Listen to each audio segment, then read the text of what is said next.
فيصبح حيوانا مفترسا في صورة إنسان، فيخرب بيته وأسرته ويقضي على ثروته فيصبح من المفلسين، وفي النهاية يقضي على حياته.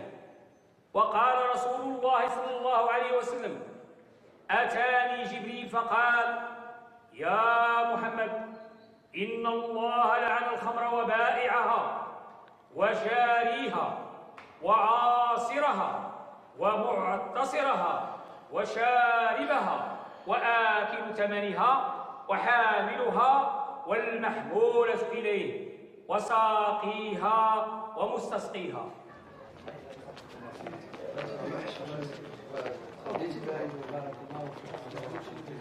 انتم عندكم السلطه والصلاحيه الكامله باش تحبسوا هذا المنكر هذا. البار خصو يتسد. وراك سمعتوا الامام شنو قال في الخطبه ديالو؟ راه عواني عليكم انتوما الناخبين والمنتخبين ديال هذه البلاد. اسمعوا سيدنا، غادي نديروا اكثر من جهدنا، هذا وعد مني لكم. والسلامة سيدي.